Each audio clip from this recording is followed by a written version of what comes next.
Okay, so again, I just tested to see if the recording works. You want to double check that before you do anything, because if you start changing settings, like your sound settings or this or that, you're switching from your internal to your headphones, all of those things affect your record. So do a quick 5 or 6 seconds recording on OBS, online broadcast system, which is free. Just download OBS, just go to Google, download OBS, and you can be caught up just like that.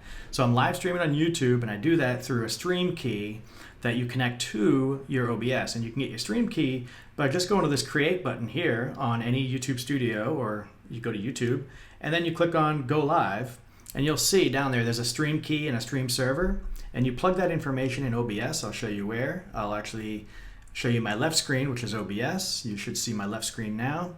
I go to settings, and it might be small for you, but you can kind of hear my narrative and get through it. Click on stream, and you can see a service is YouTube. You don't actually have to put a service in there. You can change this when you're not streaming live, which I'm streaming live, so I can't make the change. But you click on that, you can actually go to custom, and YouTube actually has a URL and a stream key that you can use. And here's my stream key here. It's plugged in here. But usually with OBS, if you just click on YouTube Gaming, it'll know what the stream URL is, and you just have to put your stream key in there. Now the thing is, you don't want to show off your stream key because anybody can stream with that stream key. And there's a whole bunch of other settings in here we'll get into later. I'm going to close that out. We're back to my left screen. I'm going to go back to my right screen. So again, we're back to the right screen. What I want to show you is a couple things. One thing I notice is people always talk to me about how good my camera quality is when I'm live streaming on Hangouts or Zoom or Skype. And that's because I'm using my DSLR, my Canon 90D. To do that is not actually as easy. Now, I'm on a MacBook Pro, so you have to download a couple things. What you want to download is a program called Camera Live. So just type in Camera Live on Google. Just type in Camera Live, download, and it will bring you to probably a GitHub page. So here's GitHub right here, Camera Live. It's got different versions. So you click on here and you can download it from here. You'll see you can download the app from the release pages. So here's the release page, and there's an alpha version, which these are just test versions. So 12 and 13 are test. Build 11 is the latest stable release. So it says latest release right here. So literally just download this live cam, this camera live.zip file, unzip it, and then when you unzip it, you'll get a program that I will show you. I'll bring it over. It's really, really simple, and it's right here. So you should be able to see it on my screen. Sorry, I'm not zoomed in or anything, but you should see it on my screen. And it shows me that I have Canon EOS 90D on there automatically. So what you do is you download this program, right? And you run it. It's real simple. Just double click on it, run Camera Live, and it'll detect your camera. Now what you want to do is make sure your camera is off when you first open up this program, because they are finicky. So if your camera's off, you're fine. So then you'll have a blank screen here, but this is it. This is all there is to it right here. You turn your camera on, and then all of a sudden you'll see Canon EOS 90D or whatever your camera is. You click on it, and it'll automatically, you'll hear the click on your camera, and you'll know that it's working. You won't know that it's working until you actually pipe that into your OBS or some sort of software like Hangouts or Skype, because you won't be able to see yourself. Actually, it's not quite there yet. Let me backtrack just a little bit. After you do this, this is creating basically a virtual, it's pretending to be a webcam maybe or something like that, right? So it's actually going to take your camera and pipe it through this Camera Live. But you need one more piece of software called CamTwist. So CamTwist, you can download that. It's another free program. Download now. And I will show you what that looks like in just a moment. Okay, I have it over here. So CamTwist, sometimes when you open it up, it won't show you this window. So you'd have to actually go to View up here. You'll see the CamTwist up here in the menu bar. Go to View and Show Main Window, and then this window will show up. All you have to do is click on Video Sources, and then click on Siphon. If it's down here somewhere, I think. It's been a while since I set this up. Oh, never mind. You click on Siphon here, right here, and then it'll show up in your effects and use. And then what you get is you get a Siphon server here, and you want to click on Camera Live. So they work together. So now you should be able to see me, which this was already set up. Even though I didn't click on it, it seems to be working. But literally, you're going to run into this struggle here. Let me pull back up Camera Live. So first you have to detect your camera with Camera Live. Once it's detected, then CamTwist will set up the Siphon server with Camera Live, and it'll basically say, hey, make this into a webcam. And so now you can see me in my OBS. So let me go back to my left screen and I'll show you OBS again. You'll see my left screen. I'm on the bottom right-hand side. I can make all these changes to the size of me if I'd like to. You just drag these little rectangles. You can move them around. I can add different things. So if you can see on the bottom left of my screen, I have different scenes here. And the one scene here is just audio only. You should still be able to hear me now, but now you see a blank screen. So I want that because sometimes I actually film with my camera, but I want my microphone on my computer to pick up my audio. So I record with both and then I sync them later. So the next scene I have is live stream soon. This one's pretty cool. I just started using this yesterday actually. I just put a little logo on there and I put the word live stream soon using Final Cut Pro. I did that. You could put a blank page there. You can just create your own graphic and throw it in there. So what you do is you just basically create a media source in your sources over here. This live stream, if I double click on it, it's just a media source and I found it on my computer and I have OBS to run this in a continuous loop. So what you do is you set up your live stream with Facebook or YouTube or whatever, and you know you're never quite ready when you first set it up. So you set it up, but you plug this thing in right here, mute your microphone, and this will display, even though it is live, it's telling your audience that, hey, I'm live, but I'm coming soon. Like, give me 5 minutes or something, right? You could put breaks in there or whatever, things like that. So that's how you do it. It's that simple. Then if I hit down one more, you should have a full screen of me on OBS. Now, I know I'm not showing you my screen anymore. Yeah. So maybe it's difficult to figure out what the live stream is going to see without me seeing it. Sometimes I'll actually use my phone, which is actually recording over here, to see what the live stream is. Also sometimes, in fact, I'll show you my left screen again, give you some ideas here. So right here is my left screen, and I have this always recorded in my left screen. I prefer to go with whole monitor captures and then adjust the cropping based on the monitor rather than setting it to a very specific window, because what if I want to change it? So this is my left screen. I want to show you that I can easily take let me give you a blank slate here. I can easily take a tab, bring it over here, and now let's go to YouTube. I'm going to show that I can actually check my stream while I'm streaming. Every once in a while, I do this with Facebook a lot. So I go to YouTube Studio. Let's go to videos right here. And then under live, you'll see this tab called live. You should see me here. I'm right here. So what I could do is I could get shareable link. I don't really need this open, but maybe I'll keep it open anyways, just in case. I'm gonna paste that in here. And now I can see myself. I'll mute it on here. My stream. I can hear my audio, so that's good. But I muted it just now, and you can see me here. So keep this open, and then you can just swipe back left. In fact, I like to, let me move these desktops over so you don't see my text and all that stuff. But so now I can just swipe. If I'm on the screen, I can do a quick swipe, and now you see this screen. I'm showing you my screen. But I typically don't use the left screen anyways, but for this particular stream, I do. So right now, I know that it's working. Here it is. It's cool. We're good to go. All right, so that's the left screen that I have going on. And I crop it accordingly. You can crop. Hold the Alt key, and you can crop, hold the Option key, and you can basically, it's called trim. So if I just do this, actually that's moving it, that's not doing anything. If I just do this, it's resizing the whole thing, right? Without actually changing what I'm seeing, just resizing it. That's fine and dandy, but if I hold the Option key, then I click on that, it doesn't resize it, it just trims it. See how it's like not a different size, but I'm showing you less and less of the screen. So that's how that works. I don't want to do any of that right now, but that's how you do it. And you can do that with any rectangle. You can add more sources. I can add pictures. I can add media, all in this sources area here. All right. Anyways, so I'm getting a little sidetracked here. We were talking about the Cam Siphon and the Camera Live. You need both of those to bring in your DSLR so that you can see a better picture. People say, well, why do you need that? You know, it's already pretty good. And I say, pretty good is good, but if you have a better video and audio, then maybe you might retain some more audience.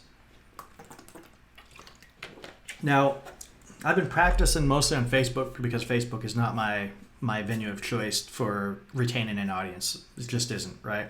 So now this is on YouTube, but I actually posted that on Facebook. All right, so the camera's working, and my battery lasts about 4 hours. I tried it last night for 6 hours. I swapped the battery around the 4-hour mark, and it worked fine. So again, if I unclick this Canon, my picture should disappear. In fact, I'm gonna do that right now. So now you shouldn't be able to see me. I don't know if you can hear that click that happened, but my Canon, my physical device, actually just said, hey, I'm no longer streaming to my computer. I'm gonna click on it again, and we should be back ready to go. Now, sometimes if your Canon turns off and this is still on, you might run into issues. So what you wanna do is you wanna force quit the live camera, shut your Canon off, restart camera live, then turn your Canon back on, and then it'll detect it correctly.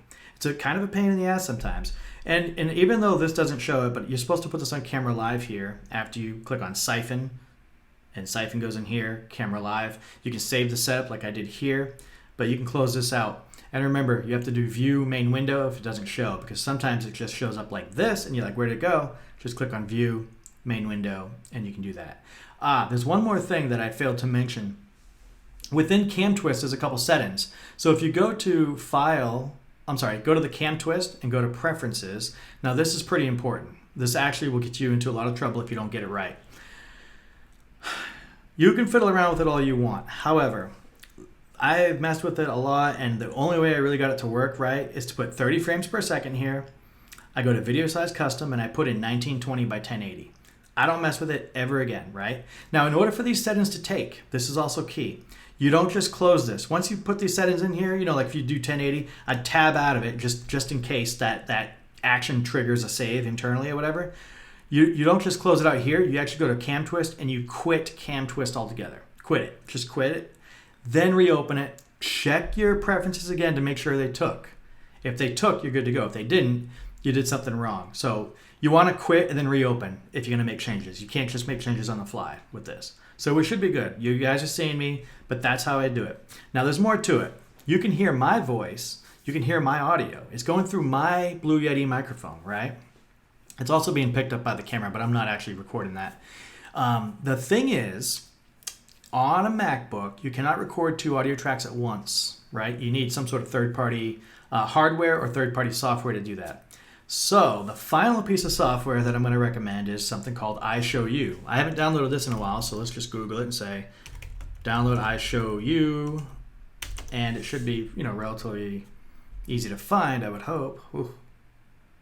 I guess we'll click on the first one. Yeah, so iShowU. And what iShowU is it allows you to do an aggregate. I'm not even sure if it's an actual program. iShowU. Yeah, I can't even see. Yeah, it's not going to be like a program you can see, but you install it and download it. And let me tell you what it does. Basically, it takes the audio that's supposed to be coming to my headphones, which it is. If YouTube's playing or somebody's talking to me on Skype, I can hear them. It's taking that audio and it's saying, hey, that output from my desktop, let's pipe that into my input to my microphone, right? And we're going to call the audio that is the output and my input as one single audio device. What this allows you to do is you go to Command space, type in MIDI, and you'll see the audio MIDI setup. This is confusing. There's actually a lot of things going on that you have to get perfectly right. Oh, another note, since we're here, if you have one audio source that's at 4800 kilohertz, make sure they're all at 4800 kilohertz. Don't have some at 44, some at 48, because that'll screw up your sync in the long run. It might be synced at first, but then over a 5-minute period, you're like, why are my lips not synced up? It's because of that, most likely. All right, so on the left-hand side here, you have all these different inputs, audio, built-in output, blah, blah, blah, blah. Okay, so I have Yeti stereo microphone clicked on right now, which is fine. But I also have this thing called multi-output device. This is what I put together. So I went down here and hit the little plus arrow and do create multi-output device. I'm not going to, I'll click it, but I'm not going to, I really hope this doesn't screw me up. Anyways, that's how I do it, and then I set it up. I'm going to see if I can just delete this one. Oh, man, it's not. Oh, okay, click on this little minus sign maybe. All right, I don't want to mess up my settings because it does take a while to fiddle with it and figure it out, and I'm live right now, and I don't want mess with it now. But create multi-output device, and you see how I have this selected here. I have Yeti stereo microphone use, and I have iShowU audio capture. Again, the iShowU is taking the output of your desktop, whatever audio would be going to my headphones is now also going to be piped into my Yeti microphone. It's putting them together. It's making an aggregate device. And okay, on master device, I have Yeti stereo microphone selected. Over here, drift correction, I have iShowU audio capture. And finally, if you click on, this might be the place for you if you have your Blue Yeti. If you don't, then don't worry about it.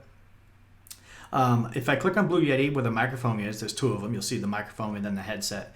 But I have through, THRU, so that I can hear when I talk, I can kind of hear the feedback like immediately. So I know if my microphone's even working. I know if I'm yelling. I know if I'm not. All right, all good stuff. So set that up and you're good to go. iShowU. So you need Camera Live. You need CamTwist. That'll get your DSLR to turn into a webcam, right? It'd be nice if you had a continuous power supply for your camera. You can buy those online as well. I have mine coming in tomorrow. But as I said, it lasted 4 hours. But anyways, but the iShowU is so that when you're talking to somebody or you want to record the actual audio coming into my headset, you use iShowU. And that's why it's important. The moment that you do an interview and you realize, oh, I captured my audio perfectly fine, but I captured no audio from the guy or the girl that was talking. You need iShowU. Okay, done. That's it. We're done with those third-party programs. Let's go back to OBS. I'm going to click on my left screen so you can see my OBS. I'm sorry you've got that picture-in-picture or that mirror-looking thing here. But as you can see, I have different scenes selected, right? I have all these different scenes. And that's because sometimes I want to show my right screen, sometimes my left screen. So what I do when I'm streaming, I'm actually going to show my right screen now. And what you see is you see me on the top and you see my right screen. But when I have Hangouts or Skype open, I'm gonna four-finger push up so you can see all the things that are open here. I have two desktops. This is what's important to me. So I use gestures quite a bit. If you don't, you can use Control right and left to actually change the desktop, right? So if I have Hangouts open, which I'll open up in a second, I'll open up a fake window or something. I can find that in a moment. Let me do that now, actually. So let's see. Usually with Hangouts, I can go to any old Hangout, click on it, and it works. All right. So now you can see me on the top right, and you can see Hangouts. I'm going to actually join the Hangout. Maybe I shouldn't. I don't know. I'm streaming already. Anyways, I probably shouldn't have joined. But as you can see, on the screen that you can see right now, you actually can't see my browser because I cropped it, remember? So let me just resize this one more time. I'm just going to resize it like that. And then I'm going to hit the Alt or the Option button and I'm going to move this up and you'll see, there's my browser. See it? So it's there. I just crop it down so that you can't see it to make it. And then I fill this hole right here as best I can. Yeah, I don't want that black mark there. So what I do is I just stretch it just a little bit further. Let's go back to my left screen. Let me go back to my left screen. No, I can't do that because I'm on the right screen now. I know you guys can't see what I'm doing in OBS, but I'm grabbing those little boxes and I'm actually just resizing the boxes to fit my needs. We don't want... I don't want things that are not relevant, viewable to you guys, right? That's the idea. All right, I'll fix all that a little bit later. But you see on my right-hand side, I'm alone in the chat. Here's Hangouts, it's Google Hangouts. Let's go to my settings. I have CamTwist on here, which you don't see me, but I think that's because I'm by myself. So if I click on bandwidth, set that up to be as high as you can, 720 by 720. We're good to go on that. Now I would be here on this right-hand screen. Now when I'm talking to somebody and I want to refer back to a website, what I do is actually, let me pull this, I screwed up. Okay, let me pull this out into its own window. So there we go. I have my own window. I'm gonna move Hangouts to desktop 1. So here's Hangouts, you see it. If I scroll to the left, which I know you can't see exactly what I'm doing, I'm gonna do the forefinger to the left to go to my another, so this is when I show you my website. So I'm talking to somebody, I'm referring to the website, I can switch back and forth just like that. Now, there's also hotkeys and things like that you can do with OBS, but I prefer to just keep it to the monitor level. Hey, monitor 2, which is my right monitor, I have 2 desktops. One that I can show quickly what a certain website that I'm checking out, and then go back to the person. This would be the person that's talking to me, would be in this big screen here. And that's the idea behind that. Let's go to, let's take a look at the bottom right-hand side of my OBS right now. So let's see, we're on the OBS screen. Let me grab a sip of water. And you'll notice 2 things. I'm streaming, and I can stop streaming, and I'm also recording. So at the same time as streaming, I'm recording this because I would like to tidy it up a little bit, maybe make it into a more condensed version or fix errors that I might have during this live stream. I also want to use my other camera, my iPhone that's connected over here, to kind of throw in some big picture of like, hey, these are Mark's 2 screens, and here's how he's really doing it. This is and you can actually see the camera and the microphone. It might give you a different perspective. Let's go to settings real quick. Click on settings again. And a couple things. The general settings, those are pretty self-explanatory. Don't worry about that. Play with them all you want. Stream, again, you can stream to YouTube or Facebook, but sadly with OBS, you can't stream to multiple streams at once. Hopefully you can still see my screen. Yeah, it should, because it should be my left monitor, not any typical window. So you can do Twitch, OBS, whatever, but you can only do one at a time. Now there's a spin-off of OBS called Labs OBS, which is pretty new for a Mac, but it's been out for Windows for a while. It's an OBS open source software project. You can stream to 2 at one time. So you can pick like YouTube and Twitch or whatever. So that's not bad. Let's go to output here. The first tab is streaming, and you can see my settings. The bit rate is supposedly very important, right? So I have it at 10,000. That's pretty fast. I have very fast internet though. I have 1 gigabit speed. You don't need that to do what I'm doing. You can probably get away with, I don't know, 100 megabytes per second or something like that, or even less. I'm not sure. But all I know is that the bit rate on OBS is telling the OBS system spit out to the stream 10,000 bits per second, right? Or whatever the actual 10,000 kilobits per second, right? So if the stream can actually handle that, it's going to accept all 10,000 bits, so you can get a better quality stream. But if the stream doesn't actually handle that, you're wasting CPU power, et cetera, et cetera. So it's, it's a fine line. You got to play with that.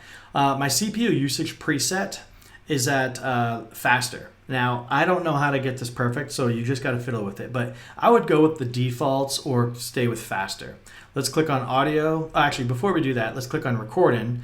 And I have recording here. One thing that I want to show you is that the recording format, I have MP4, but I have MP4 for one reason only.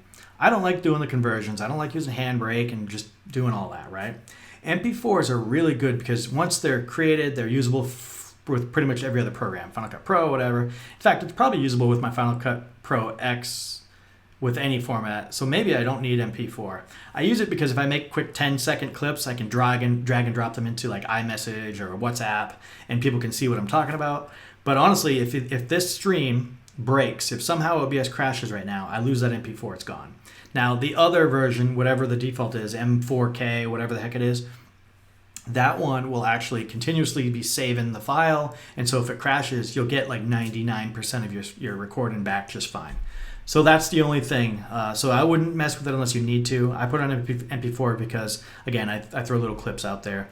I never mess with the audio yet, so let's not worry about that. Let's click on the audio tab, but let's click on audio here. You'll see that I actually have nothing except for default on my mic auxiliary audio. I recommend just keeping it as default because when you start changing your settings in your actual operating system, it'll just follow suit, right? Which leads me to want to show you something else. So you should be able to see my entire left screen, which is nice. Maybe I should have dragged the browser over when I was doing the other stuff. I didn't have to resize anything. Okay, since you can see my entire screen, let me just double check. If you click on this little sound icon here, you'll see that I have internal speakers, multi-output device, iShowU, and Yeti stereo microphone. And notice that I'm on multi-output device. Again, that's because now I don't need multi-output right now because I don't have any desktop audio coming in. If I did, it would be recording that as well. So that's another key thing that'll take some time to get used to. Click on multi-output, you should be good to go.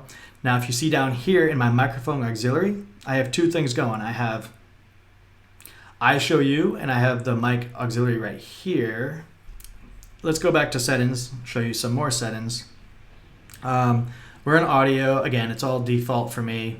Video, right now I have my base canvas set at 1920 by 1080, which is the size of my screen and the resolution of my screen. That's really what it is. But I do have an output scaled resolution of 1280 by 720.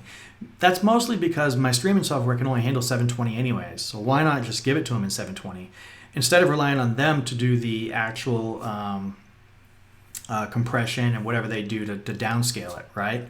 Now this might cause my CPUs to be running a little bit faster, but it also probably makes my bit rate, because it's not going to send the full quality to the stream, it's going to send the downscaled version to the stream, which will save some, especially if you have a very low speeds, you'd want to downscale this first. Now for me, I probably don't need to downscale it and save those CPUs, let the algorithm on the other end, like YouTube or Facebook, downscale it for me, right? You could do that. Might cause a little bit more delay, but in reality, a live stream is never really live. It's always like a second or two off, right? For the most part. But you can still kind of keep up. It's not going to be a big deal.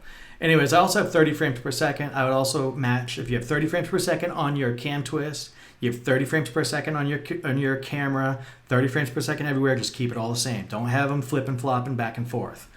Hotkeys are cool because you go down here to the scenes that you create. I have that just me screen. I have the 2x2 where you see two people. I'll show you that in a second. And I have screen 3 and screen 4, all with Command-Shift-4. You set your own hotkeys. So if I'm right here, I want to go to the 2x2 screen. I should be able to do Command-Control-2 and it switched it over, right? You see my right-hand screen. Now when I'm doing a side-by-side, again, this is actually just my browser. I cropped it a little bit so you don't see the actual, bookmarks and the URL, but I cropped it because this is where the Hangouts would be, or the Skype, or anything I want. Again, I didn't set this to the browser. I set it to my right monitor. So if I want to show some website, I can just do that. I'm already on the website. Of course, it's not really centered correctly because it wasn't meant for this particular screen. Let me do Command-Shift-1 and you get the full screen of me, right? Command-Shift-4 should be back to my left screen, which is now OBS. Or if I want to check to see if my stream's still working, yep, it's still working, there it is. So again, it's a lot to do the first time. Practice, do it with Facebook a couple times, do it with YouTube, whatever, delete the videos. But if you don't get started, you'll never get started, right? Okay, so that's OBS with all my different scenes and sources. Now, what you can do if you have multiple streams you want to do, but again, you can't do them at the same time with OBS, but OBS Streamlabs you can. Again, right now, if you go to Profile up here, you should be able to see me click on Profile. You will see that I have these different buttons. They're grayed out because I'm live streaming now, but you'll see that I have new, duplicate, rename, remove. What you can do is you can save all your settings for that particular profile. Now your scenes stay the same, I noticed, right? But if I duplicate this profile right here, it'll keep all my scenes, all my sources, everything set up. Then I can rename it and say, this is for Facebook Live. This is for YouTube Live. This is for Hangouts. This is for whatever. And for each one, you can have separate settings. So the profile really captures all these settings for you, right? And another thing I do advise you to do is you can actually export your scenes and export your profiles. Actually, you can export your profiles. I'm not sure if you can export your scenes. Well, I guess we'll have to do another video on that if we figure it out. Oh, a couple more things, which I hope that you don't have to deal with, but sometimes you do, is a audio sync issue. If the audio, so I can see my OBS now. I'm actually talking. I'm looking at the camera. I'm looking at the screen. When I talk, it's pretty much in sync, it looks like.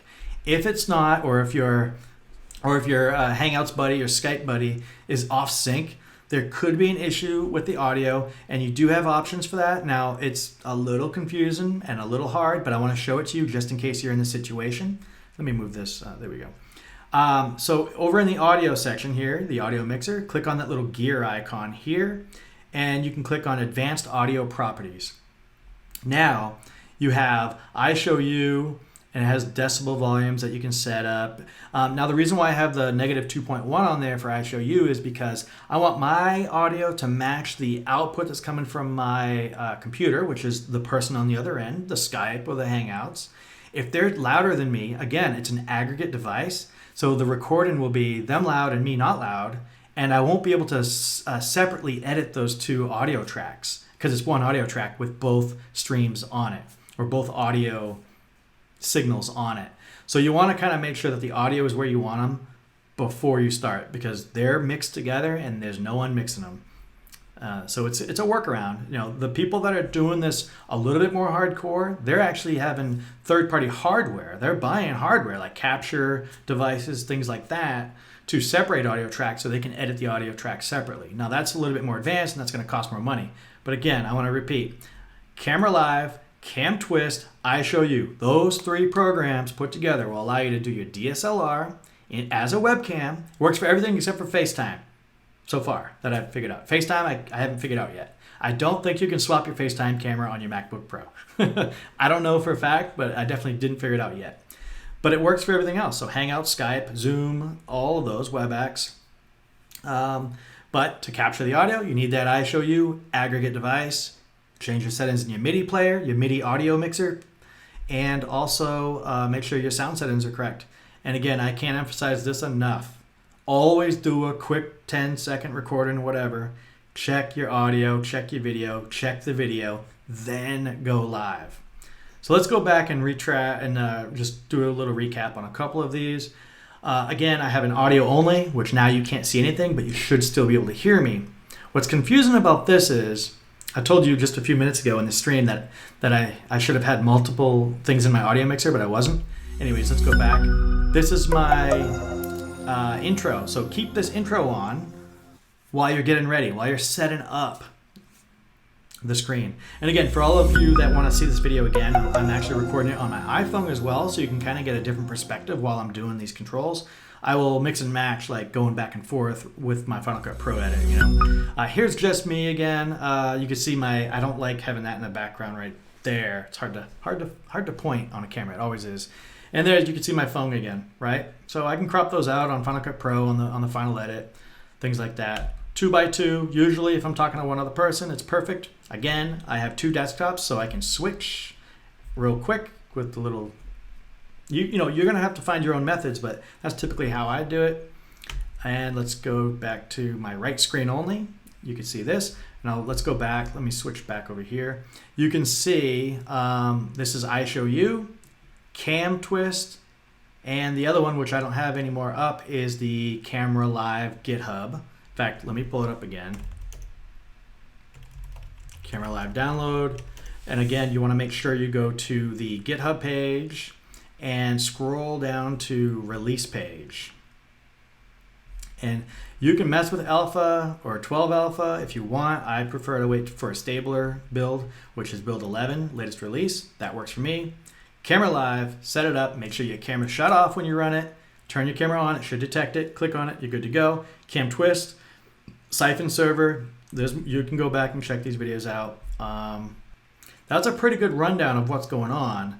Now, if you've never used OBS, it's a super fun free program and it's actually pretty addictive. You'll find overlays and third-party plugins you can get with it, just like everything else. You really can't go wrong with it. Again, so when I did my 10-second recording, I was by myself. I should have done, now this is what I should have done. Let me go back to just me. Remember, Command-Shift-1 should do that, or Control-Shift-1, whatever the heck you put for your hotkeys. Anyways, what I should have done is I should have recorded, showed a couple scenes in my 10-second clip, and I should have ran like a YouTube video or something that makes sound to make sure that that also is being recorded. But I didn't. So we'll see. Not that I'm recording anything now, but if I actually did a live stream, you definitely want to check, hey, is the audio coming out actually being recorded? If it's being recorded, then it's being streamed, so you should be good to go. Okay, well, if you thought this stream was helpful and you enjoy some of the tips and tricks I have multiple YouTube channels, but this one is more about, hey, what can we do to make capturing things on the computer and me better so that I can teach things, right? So if you like it, obviously subscribe, do the old click the bell, etc., etc. That being said, I will call this one quits, and thanks for watching, everybody. I did all that subscribe. Oh, share. Try to share this on social media for me. I'd appreciate that. I actually have another channel. I'd love to talk about how I maintain multiple channels and why I have another channel. And the other channel is growing pretty fast, and I'm excited about that. So again, I'll be live streaming here and there, probably a little bit more like this, but less about the recording, but more about how I'm growing my channel. So stay tuned, share this video, please, it will help me out.